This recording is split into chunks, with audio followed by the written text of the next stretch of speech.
जब सिपाही चलते हैं तो राजनीति में सिर्फ कदम नहीं पड़ते, खामोशियों के भीतर भी हलचल शुरू हो जाती है। उत्तर प्रदेश की राजनीति में एक बार फिर वही पुराना जाना पहचाना अंदाज लौट आया है। वही ठहराव के भीतर छिपी आक्रामक चाल, वही मुस्कान के पीछे की रणनीति और वही समय देखकर वार करने की कला। समाजवादी पार्टी के महासचिव शिवपाल सिंह यादव अपने पुराने तेवर में नजर आ रहे हैं और इस बार उनका निशाना है उत्तर प्रदेश की सबसे निर्णायक मानी जाने वाली सामाजिक ताकत ब्राह्मण वोट बैंक। 2014 में संत कबीर नगर लोकसभा सीट से चुनाव लड़ चुके रोहित पांडे अब समाजवादी पार्टी में शामिल हो गए। ये सिर्फ एक नेता का दल बदल नहीं है, ये एक संदेश है और वो संदेश सिर्फ भाजपा के लिए नहीं, बसपा और कांग्रेस के लिए भी है। और इसी पूरी प्रक्रिया की सबसे अहम बात दोस्तों ये रही कि रोहित पांडे की अखिलेश यादव से मुलाकात शिवपाल सिंह यादव ने कराई। इस दौरान समाजवादी पार्टी के नेता राजन त्रिवेदी भी मौजूद रहे। यानी ये कोई आकस्मिक घटना नहीं थी, ये एक सोची समझी राजनीतिक रणनीति का हिस्सा थी। उत्तर प्रदेश की राजनीति इस समय जिस दूरी पर घूम रही है वो है ब्राह्मण राजनीति। हर तक इस वर्ग को साधने की पूरी कोशिश में और मायावती बैठकें कर रही हैं और संकेत दे रही हैं कि भाई 70 ब्राह्मणों को टिकट दिया जा सकता है। और भाजपा लगातार ये संदेश देने में जुटी है कि ब्राह्मणों का सम्मान सर्वोपरि है। और कांग्रेस भी ब्राह्मण चेहरों को आगे बढ़ाने की अपनी रणनीति पर काम कर रही है। क्यों? क्योंकि यूपी की राजनीति में ब्राह्मण केवल वोटर नहीं, टर्निंग पॉइंट माने जाते हैं। वे सत्ता बनाते भी हैं और बिगाड़ते भी हैं। और इस प्रदेश में कई बार ब्राह्मण चेहरे मुख्यमंत्री बने हैं और प्रशासनिक और राजनीतिक फैसलों में उनकी प्रभावशाली भूमिका रही है। लेकिन दोस्तों ध्यान देना, लेकिन पिछले कुछ समय से ये चर्चा जोर पकड़ रही है कि ब्राह्मणों का एक वर्ग भाजपा से नाराज है। कारण कई बताए जा रहे हैं और प्रतिनिधित्व, सम्मान, टिकट वितरण और स्थानीय समीकरण। ऐसे माहौल में शिवपाल सिंह यादव का ये दांव सीधा उसी असंतोष की जमीन पर रखा गया है जहां मोहरा लगता है। दोस्तों शिवपाल सिंह यादव को यूं ही राजनीतिक शतरंज का बड़ा खिलाड़ी नहीं कहा जाता।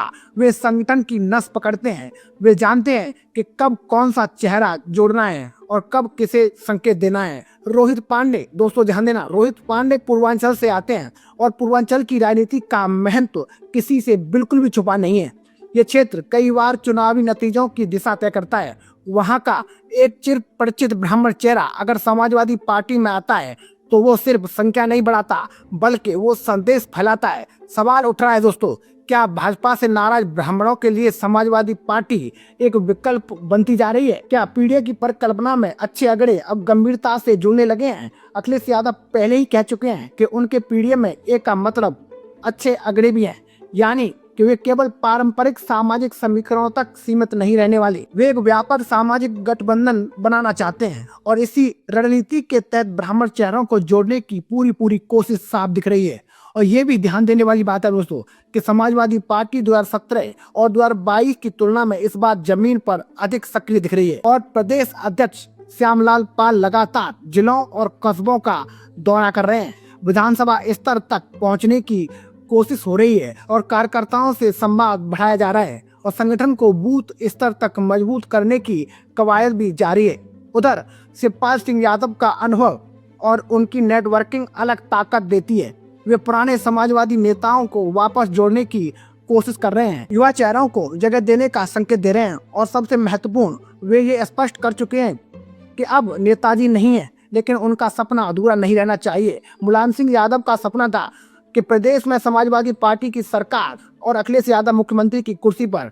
आज की तारीख में चाचा और भतीजे का तालमेल बीजेपी के लिए एक बड़ी चुनौती के रूप में देखा जा रहा है। दोस्तों 2017 में सपा परिवार के भीतर कलह थी, 2022 में गठबंधन की रणनीति थी, लेकिन अब तस्वीर अलग है। संगठनात्मक एकजुटता, सामाजिक विस्तार और विपक्षी मतों का समेकन। भाजपा के सामने सबसे बड़ी चुनौती ये है कि अगर ब्राह्मणों का एक हिस्सा भी विकल्प की ओर झुकता है तो उसका असर कई सीटों पर पड़ सकता है। और बीएसपी भी ब्राह्मण समीकरण साधने की अपनी कोशिश कर रही है, लेकिन जमीनी सक्रियता के मामले में सपा फिलहाल ज्यादा मुखर दिख रही है और इसलिए सपा बहुत आगे है। चर्चाएं यहाँ तक है कि रोहित पांडे के बाद कुछ और बड़े ब्राह्मण चेहरे भी समाजवादी पार्टी में शामिल हो सकते हैं। अगर ऐसा होता है तो ये संदेश, ध्यान देना दोस्तों, तो ये संदेश और संकेत और मजबूत होगा कि भाई सपा केवल पारंपरिक वोट बैंक तक सीमित नहीं रहना चाहती, बल्कि व्यापक सामाजिक समीकरण गढ़ने की तैयारी में है। और राजनीति में प्रतीक बहुत मायने रखते हैं, ये मैं आपको पहले ही बता चुका हूँ।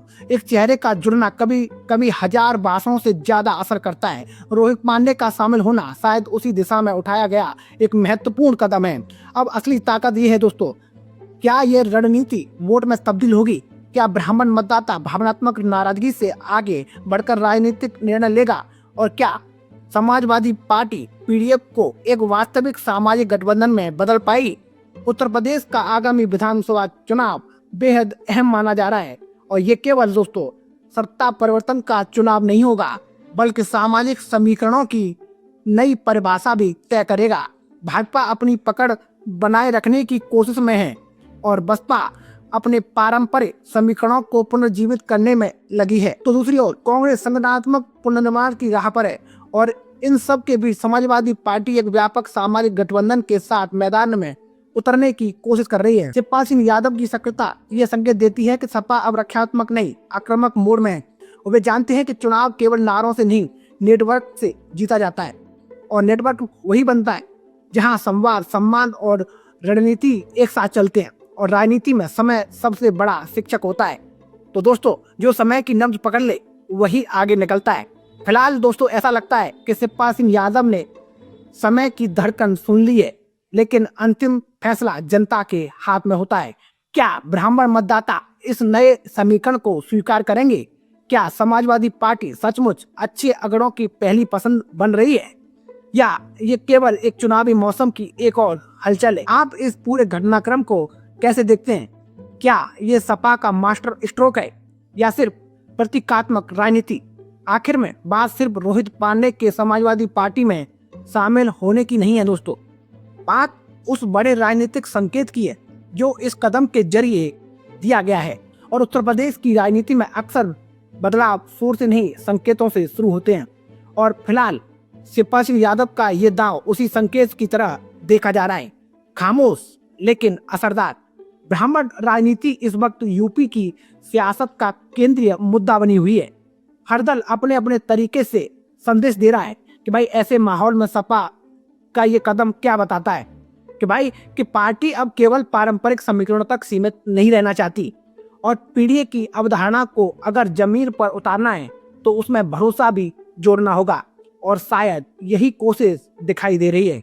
शिवपाल सिंह यादव की सक्रियता ये भी दिखाती है दोस्तों कि भाई पार्टी अब अनुभव और युवाओं के संतुलन पर काम कर रही है, और चाचा भतीजे की एकजुटता का संदेश पहले ही जा चुका है, और संगठन जमीन पर सक्रिय है। ऐसे में अगर ब्राह्मण मतदाताओं का एक हिस्सा भी विकल्प तलाश रहा है तो सपा उसे अपने पक्ष में मोड़ने की कोशिश में है।